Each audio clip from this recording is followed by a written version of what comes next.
Hey, Taking Back Happy friends. This week is my birthday, so I thought it would be fun to do another kind of get to know you kind of podcast. So many times people are asking me, what are you looking for in a guy? And I was actually thinking about that the other day and kind of writing a few things down. And I realized that not only am I looking for this in a partner, I value this. This is one of my values in myself. So I just want to share my top 10 values. One or two may not be a value, but most of them are. So let's get into it. Hi, friends. Welcome to Taking Back Happy. I'm your host, Gina Granville, God's girl, retired homeschool mom of 4, empty nester, GG, essential oil and exercise enthusiast, Christian life coach, and someone who is taking back her own happy. I know many of you feel exactly like me in these midlife years, a sort of loss of direction, but you feel way too young and vibrant to sit on the porch and just watch life go by. What if you could reclaim your life, finding deep joy, renewed passion and purpose, and plenty of adventure in these midlife years? If you are ready to find your spark again, throw on those walking shoes, pop in those earbuds, and join me right here as we take back happy together. Hey friends, who wants to connect? If you're looking to connect and be encouraged and encourage other women, the Taking Back Happy Facebook group is the place for you. If you want a weekly kind of encouragement, you can become a TBH Insider. When you're a TBH Insider, you get free weekly emails with the latest podcast, tips on creating a happy mindset, early bird access to special offers, and encouraging Bible devos. And the third way we can connect is through a Taking Back Happy life coaching call. So just hit me up and I'll give you the details on that one. Okay, my Taking Back Happy friends, let's get into it. So I'm going to share my top 10, we'll call them values. Some of them aren't necessarily values, but all right, top 10 values, top 10 things that I'd be looking for in a partner, but also top 10 things that I want to see in myself, that I want to make sure that is an important part of my life and something I'm either developing or living up to myself. I don't want to expect something from someone else that I'm not willing to give. So not in any specific order. Number one is trustworthiness. So trustworthiness, I feel like, is even more than honesty. You know, you can be honest about something and still not necessarily be trustworthy. I was watching this video my friend sent me the other day, and there was this guy and his spouse or partner, whoever, she suspected him of cheating. And he was like, no, I haven't cheated. And she just had that gut feeling that he was. And she'd ask him over and over and over and over. He'd deny it. And finally, it came out that he wasn't cheating except when he took business trips. And those were overseas. And he didn't necessarily count that as cheating because he was on a business trip overseas. And he said, well, you know, if she'd asked me that specific question, I would have said yes. But since she didn't, I said no. And I was like, what kind of garbage is this? So, you know, that trustworthiness is so important, you know, just so you have that peace about your relationship. I know my first real serious relationship ever, I'd been with this fellow for years and years, and he cheated on me. So I was like, okay, we separated, we weren't together, but I still was crazy about him. And then he broke a law, a pretty big deal. Like he did something pretty bad. And I was like, okay, like true character was starting to come out and reality was starting to set in. So number one, trustworthiness. Number two, and this isn't, like I said, this isn't necessarily a virtue or a value, but I want to have zing. And like, hear me out. Not like zing, like, oh my gosh, this guy's going to look a certain way. You know, he's got to have the muscles or, you know, look, you know, real handsome. It's not that, but there's got to be some kind of common interest, you know, like, you know, he is strong, or humor, or like-mindedness, or we both like a certain thing, or just some kind of connection there that brings that zing. Sometimes people can be not at all your type, and yet they'll be super funny, and you're like, oh my gosh, you're drawn to that. Or they could like something that you like hiking, or sometimes even a small thing like I like the Michael movie. Oh, this person likes the Michael movie, just some really small detail like that. Number 3, healthy and fit. This is a big priority for me in my life. I'm not saying perfect. Nobody has to be perfect.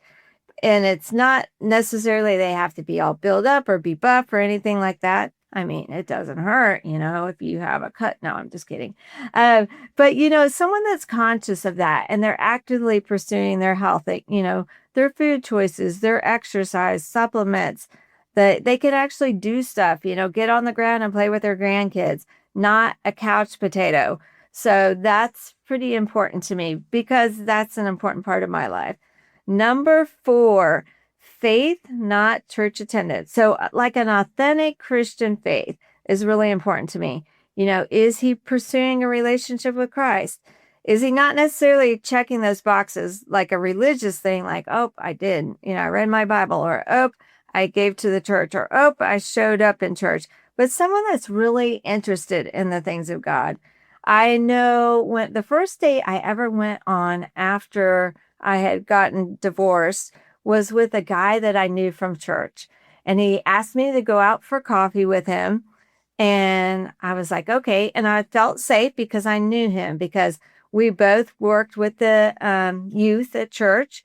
And so I was like, okay, he's trustworthy. He had been teaching at church before. So it was like a good, safe first date. I felt really good about it. However, we went on that first date and, so I'm like, okay, he loves Jesus. He does this, he does that, and after that first date, he ghosted me. And so I was like, what? Like I was all new to the whole dating thing, but I was like, that's not godly character. Either you like someone and you pursue, or you don't, and you're just straightforward, but you don't ghost someone. And then the funny thing was, like a month later, he showed up in my DMs and he was like, hey, blah, blah, blah. Like he'd never missed a beat a month later. And he's like, would it surprise you to say I really liked you? And I was like, yes, it actually would, because I haven't heard from you in a month. I had nothing doing with that. Okay. My 5th value is adventure or adventurous. And that is just super important to me. Someone that's willing to try new things, or someone that's willing to get outside, hiking, camping, biking, kayaking, exploring, doing all the things, traveling, checking out new places, someone who works hard to just, stay healthy and move their body and do all those things so they continue doing so as they age. Right now you're like, oh, it's no big deal if you're 40 or 50, but it is a big deal if you're 60 or 70, right? And these are things that you want to be able to keep that adventure. I know I met this guy. Well, I knew this guy, another guy I knew through church, a different church I had gone to. And when we were on social media, we look like very compatible, things he posted and the things I posted, and we really looked very compatible. But when I met him in person, he had had an accident years before, and I think he had fallen from a tree or something like that. And anyway, he had injured his back. And I was like, I liked him, but we just didn't have that same goal for like adventure and stuff. And that's okay, because that's a value that's my own value. All right, that brings me to number 6, lifelong learner. This is kind of like it's really important to me because I was a homeschool nerd, right? And so every summer I taught at this classical education program.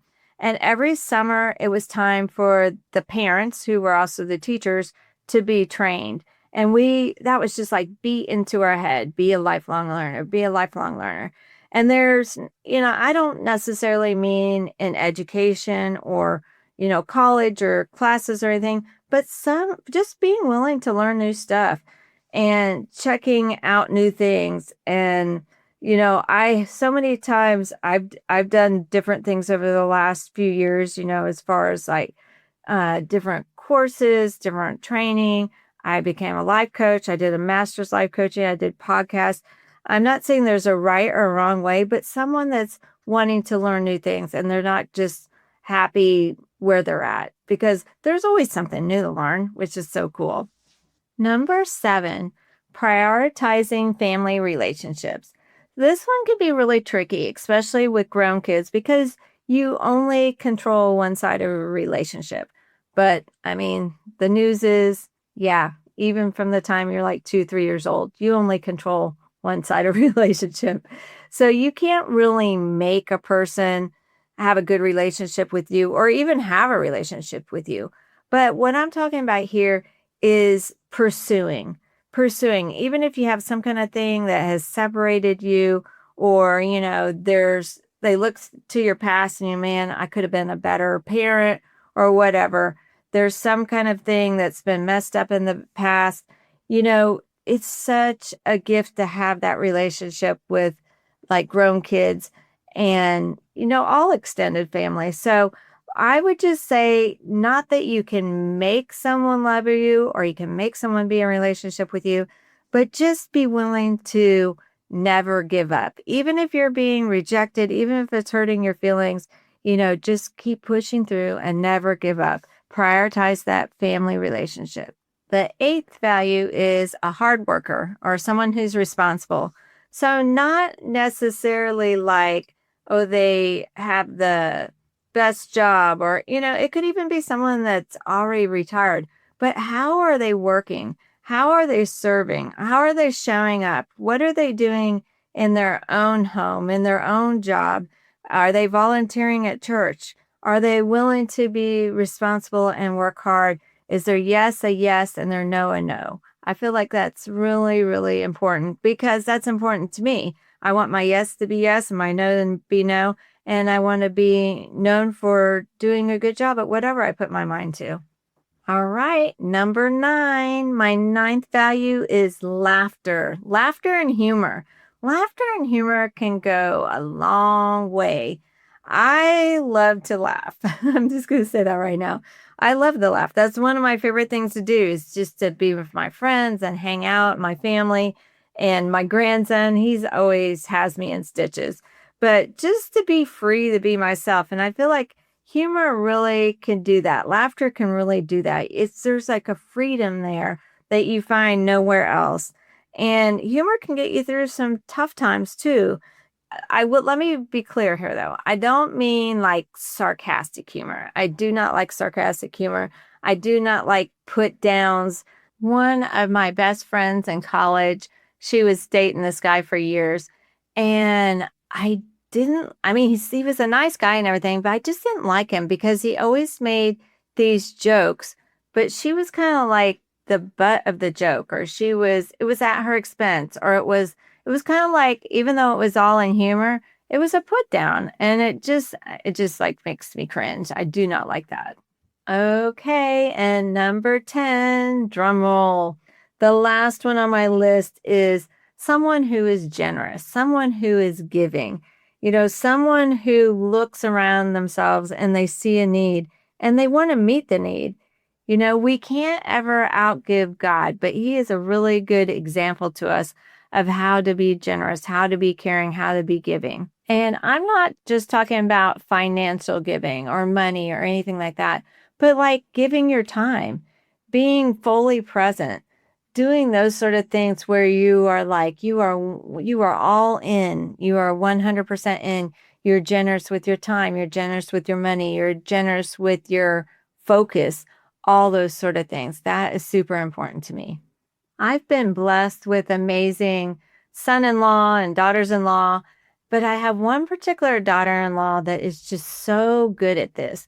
She is so good at recognizing a need. I don't care if we are out somewhere and she sees someone that needs help and she runs over and opens the door.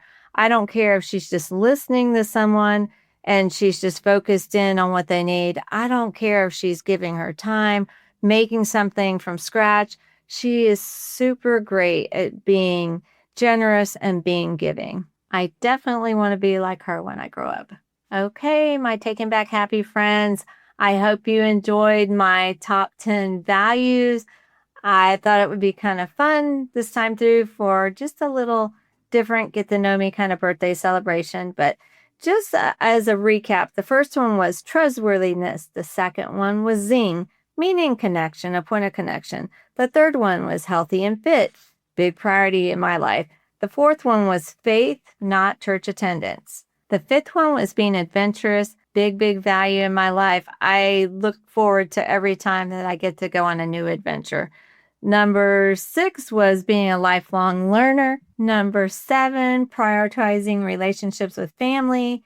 Number 8, working hard and being responsible. Number 9, lots of laughter and a little bit of humor in there. And number 10, being generous and giving.